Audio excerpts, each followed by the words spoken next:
sucediendo un montón de cosas, de hecho, y hay muchas cosas que no se han resuelto y que necesitan resolverse porque traen problemas no solo a los funcionarios médicos y no médicos, sino también a los socios que eran de Casa de Galicia y a los socios que están en las mutualistas a las que fueron estos socios derivados de Casa de Galicia, ¿no? Entonces, hay varios actores que están involucrados en esto y hay varias cosas para resolver, y justamente lo que quisimos hacer hoy es hacer una puesta a punto de, bueno, de estos principales actores y la situación en la que están. Como decíamos, vamos a arrancar con los funcionarios no médicos que están trabajando en lo que tiene que ver con ir hacia estos nuevos prestadores de salud. Ayer hubo una comisión de seguimiento que se está haciendo entre trabajadores médicos y no médicos, el Estado y las empresas que van a absorber tanto socios como trabajadores. Y en esta comisión se definieron los criterios por los que deben llamarse desde las mutualistas a los funcionarios no médicos. Los vamos a compartir. Primero es que, por un lado, son aquellos, tienen que tener prioridad para ser llamados aquellas personas que su única fuente de ingreso sea Casa de Galicia.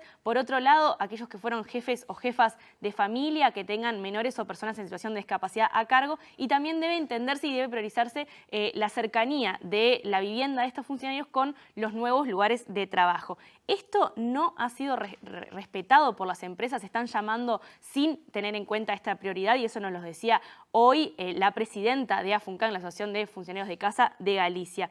Lo que sí saben es que a partir de ayer recibieron comunicaciones de que se ha ido llamando a personas para comenzar a tener entrevistas y se les daba a todas una fecha posible para incorporarse a las mutualistas, que es el 2 de mayo. Sin embargo, un problema que exhibe esto es que los funcionarios, los socios, ya fueron a estas mutualistas, pero no tendrían un aumento de atención de quienes los atienden hasta el 2 de mayo. Y esto preocupa a los socios, pero también preocupa a aquellos socios que estaban en estas mutualistas desde antes que sucediera esto con Casa de Galicia. Son aproximadamente 800 los trabajadores que fueron despedidos de Casa de Galicia. Hay 400, un poco más de 400 que siguen trabajando en Casa de Galicia, y estos 800 son los que deben repartirse según este criterio. También les preocupa lo que ha sucedido con los despidos, porque no tienen un plazo para recibir el despido. Les habían dicho que podía ser entre el 15 y el 20 de abril, pero esto no sucedió, y ahora, aunque preguntan y consultan, no tienen fecha. Así que vamos a escuchar ahora sí a Alexandra Vera, que es presidenta de este sindicato, de esta Asociación de Funcionarios de Casa de Galicia, explicando cuestiones vinculadas al seguro de paro, que también tienen reclamos en ese sentido, y el incumplimiento de los criterios para llamar a los funcionarios a las nuevas mutualistas. Con respecto al BPS y el seguro de paro especial, nos ingresaron a partir del 21 de abril y nos cayó un mensaje del BPS diciendo que nos iban a pagar a partir del 13 de mayo, que no daban seguridad. Ahora, el tema es que el gobierno se comprometió a pagar los primeros días de mayo como cualquier seguro de paro común. Hasta ahora ellos siempre han expresado buena voluntad, pero a los hechos no tenemos nada. Sigue estando esa fecha que vamos a cobrar a partir del 13 de mayo. Eso significa un problema. ¿Por qué? Porque nosotros, al ser despedidos, no cobramos el despido.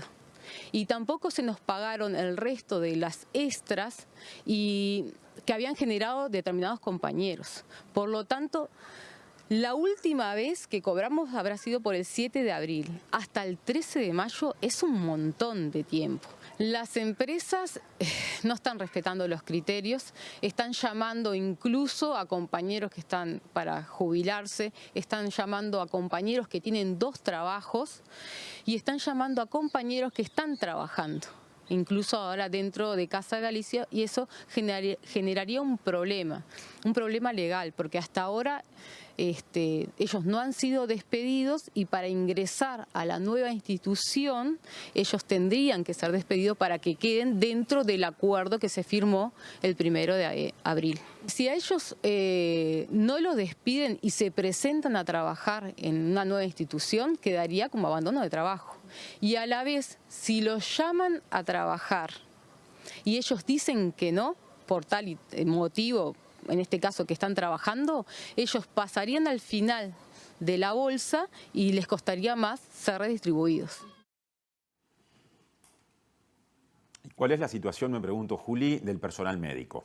Bueno, hablamos con Zaida Arteta, que es presidenta del Sindicato Médico del Uruguay, y ellos nos dijeron que no están para nada conformes con cómo se están dando las cosas, que estos plazos, bueno, los respetan obviamente y esperan que se cumplen porque son los de la realidad, pero reiteraron que ellos vienen hace mucho tiempo alertando que esto iba a suceder y que es una pena que se haya dado de esta manera que parece tan poco planificada, porque ellos sabían que esto iba a suceder y obviamente los que se están viendo perjudicados principalmente, ellos plantean que son los funcionarios médicos y no médicos. Zaida Arteta nos contó que hay una base de datos que tiene los nombres y los contactos de las 720, ese es el número de médicos de Casa Galicia que tienen que ser reubicados, y que esta base de datos tenía algunas inconsistencias que estaban provocando errores, y eso está siendo solucionado en este momento. También nos recordó que hay un seguro de paro especial para este caso y que están en este momento, como decíamos anteriormente, negociando los gremios por lo que tiene que ver con los despidos que esperan poder cobrar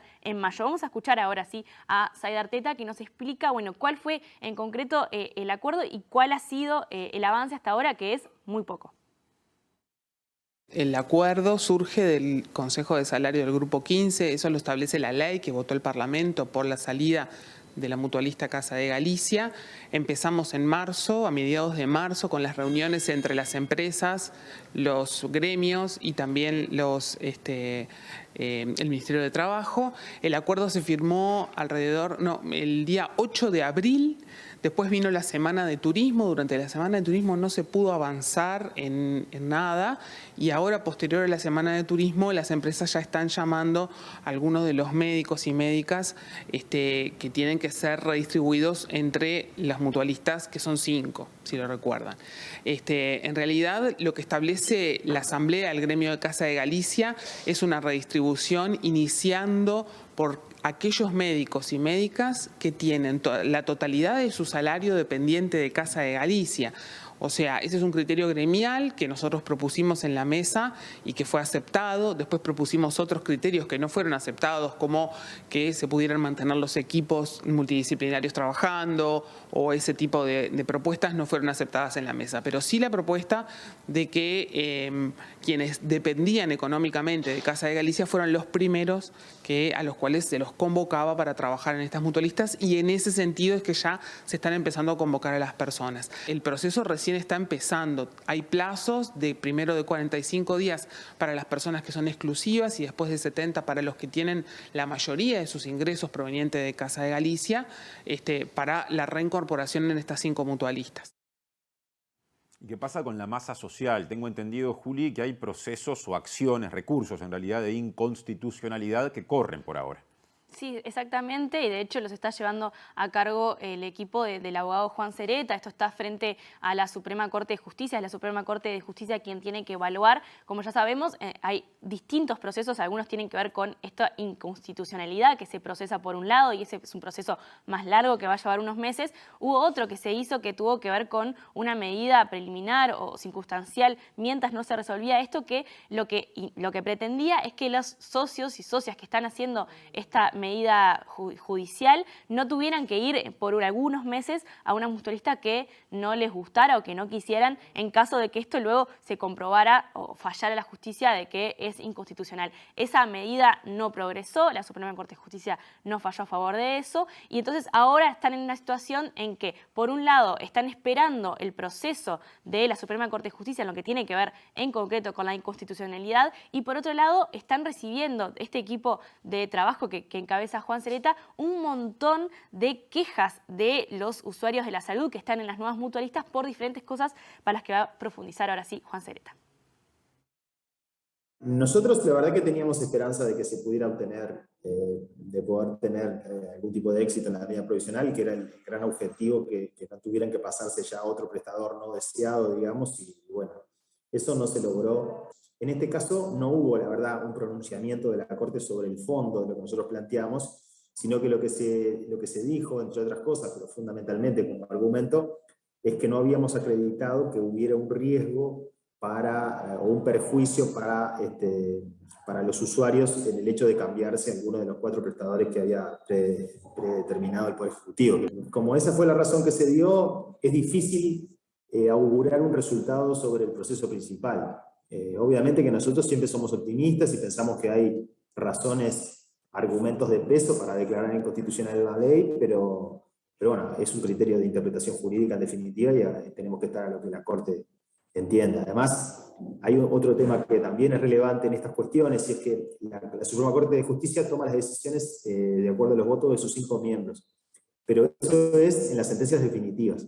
En las sentencias provisionales, las resoluciones se toman por 3 votos, es decir, no votan los 5 ministros, votan solo 3. Esos 3 que votan son sorteados. Pero esto trae de la mano que hay 2 voluntades o 2 opiniones, digamos, que aún no las conocemos, porque no participaron de la medida provisional. O sea que, como se requieren después en la sentencia definitiva 3 votos, podría pasar que uno de los votos de los 3 que participaron en la provisional esté de acuerdo con la inconstitucionalidad sobre el fondo, y que los otros 2 votos, por ejemplo, también estén de acuerdo y no sabemos su opinión porque no participaron hasta ahora. Entonces, realmente, adelantar un resultado por sí o por no, de éxito o de fracaso, es imposible. Han llegado innumerable cantidad de quejas sobre los nuevos prestadores a los que fueron asignados los ex socios FONASA de Casa de Galicia.